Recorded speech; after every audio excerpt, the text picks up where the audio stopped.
Shalom, Assalamualaikum warahmatullahi wabarakatuh. Saya Rasel Alexander dengan info 17300 19051. Dalam UTS batubara saya akan membawakan pengukuran reduksi batubara dan juga tambang terbuka batubara. Untuk metode tambang terbuka batubara, teman-teman bisa lihat poin pertama, metode tambang open pit, metode tambang area mining, metode tambang contour mining, metode tambang mountain top removal, dan juga metode tambang highwall mining. Untuk metode tambang terbuka atau open pit, yang pertama, pemeringan endapan besar sampai curam, endapan batubara besar bila tanah penutupnya juga cukup tebal, lapisan miring atau lapisan tunggal, atau banyak lapisan atau multi seam. Tanah penutup bisa ditimbun di kedua sisi. Yang terakhir, lapisan tebal, dimulai dengan mengupas tanah penutup hingga penimbunan dilakukan di area bekas penambangan atau disposal. Untuk area mining strip mining, endapan batubara dekat dengan permukaan.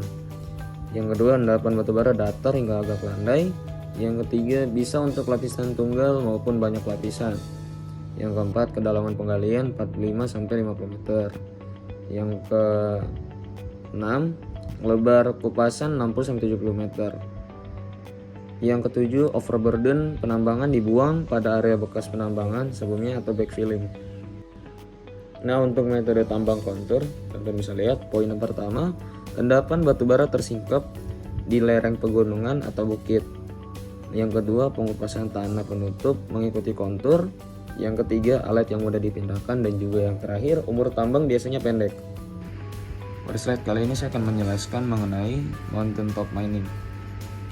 Dapat kita lihat pada slide kali ini, mountain top mining mempunyai dua poin, yaitu yang pertama, tanah penutup dikupas seluruhnya, dan yang kedua, perolehan batubara 100% jumlahnya. Untuk slide berikutnya saya akan membahas mengenai highwall mining. Untuk highwall mining sendiri, dia mempunyai 7 poin penting, yang diantaranya ada yang pertama, digunakan setelah cadangan porsi open pit ditambang dan kadang juga sebagai pendahuluan tambang underground. Yang kedua, efisiensi sistem highwall mining akan memberi arti penting dalam memperpanjang masa produksi tambang batubara open pit. Yang ketiga, di mana tambang open cut biasa susah atau tidak mungkin dalam skala kecil dikarenakan stripping ratio yang tidak ekonomis, dan juga sistem highwall mining dapat diterapkan. Untuk poin keempat, setelah membuat bench kecil, penambangan dimulai dari singkapan dengan kerusakan kecil pada lingkungan. Poin kelima, biaya reklamasi permukaan setelah penambangan highwall terminimalkan karena hanya membutuhkan bench kecil untuk mendapatkan jalan masuk ke lapisan batubara. Yang keenam, sistem highwall mining sangat bersifat mobile dan dapat dipindahkan dari bench satu ke bench yang lain dalam beberapa jam saja, atau dari tambang satu ke tambang yang lain dalam 1 atau 2 hari. Poin terakhir, jenis auger CHM atau continuous highwall mining. Untuk penggalian batubara itu sendiri ada 2 poin, yaitu lapisan batubara datar dan juga lapisan batubara tegak. Pengangkutan batubara. Di sini teman-teman bisa lihat jenis atau bergerak, yaitu mobile, misalnya truk tetap fix, misalnya belt conveyor. Yang kedua, jenis-jenis dump truck, rigid truck, articulated, yang dimana digunakan pada radius kecil, semi dump trailer, trailer train truck. Yang ketiga, faktor pemilihan, daya dukung tanah, tanjakan dan turunan, radius belokan atau tikungan. Untuk pengangkutan lanjutan, yang pertama, dump truck memerlukan sarana jalan. Yang kedua, geometrik. Yang ketiga, lebar jalan atau gampar penampang jalan. Yang keempat, tikungan atau curve, kemiringan atau super elevasi, pelebaran atau withering. Yang kelima, pandangan tikungan buta atau horizontal blind curve, tanjakan buta atau vertical blind curve, dan yang terakhir struktur, subgrade, subbase, base course, dan surfacing. Untuk reklamasinya sendiri ada 5 poin. Poin pertama, peralatan lahan atau recontouring pada lokasi yang akan direklamasi. Poin kedua, penyebaran tanah pucuk atau topsoil. Poin ketiga, pengaturan aliran air untuk mencegah erosi.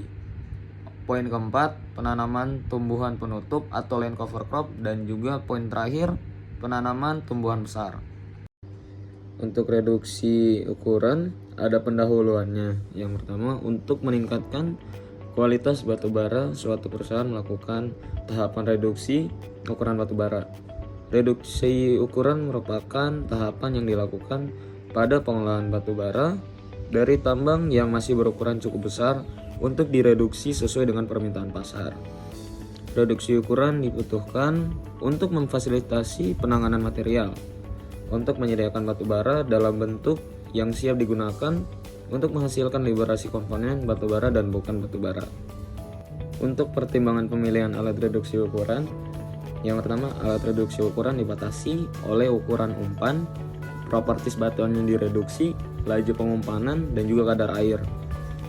Mungkin diperlukan menggunakan sejumlah peralatan reduksi ukuran secara seri dan atau paralel.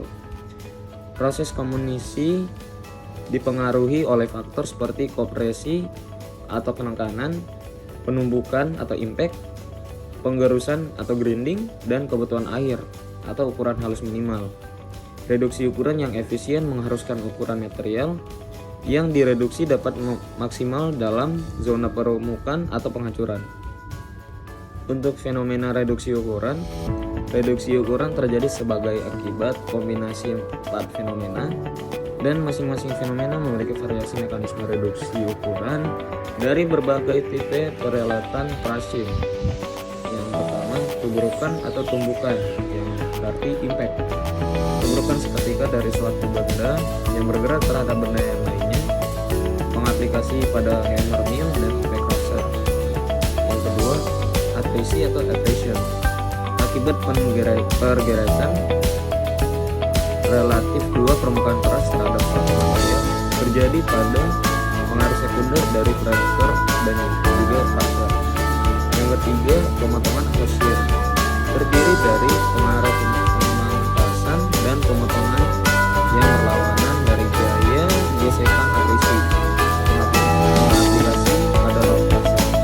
Keempat, kompresi atau kompression, diciptakan ketika material dijebak di antara dua permukaan atas dengan meningkatkan tekanan terhadap satu dengan yang lain. Aplikasi pada jauh directory dan cone crusher dibantu shear dan atrisi. Untuk kebutuhan berat sampel minimum untuk uji permukaan atau Australian Standard, teman-teman bisa lihat ada tabelnya. Untuk grafik distribusi ukuran untuk batu bara, teman-teman juga bisa lihat. Ini sebagai contoh dari grafik, jika ukuran pasar 50 mm, maka kapasitas crusher yang dibutuhkan sekitar 8%, karena yang lolos 92%. Untuk kurva distribusi ukuran untuk berbagai batu bara bersih dengan variasi HGI, teman-teman bisa lihat ada grafiknya. HGI merupakan parameter yang menyatakan tingkat kemudahan batu bara digerus. Semakin tinggi nilai HGI, maka akan semakin mudah batu bara tersebut untuk digerus. Parameter HGI tersebut dapat juga dipakai untuk menyatakan tingkat kekerasan batu bara. Semakin rendah nilai HGI, maka akan semakin keras juga batu bara tersebut. Untuk tipe alat reduksi ukuran, teman-teman juga bisa lihat di sini ada tabelnya, mulai dari tugasnya, jenisnya, hingga dari awal heavy duty, medium duty, light duty, fine duty, sampai ultra fine duty.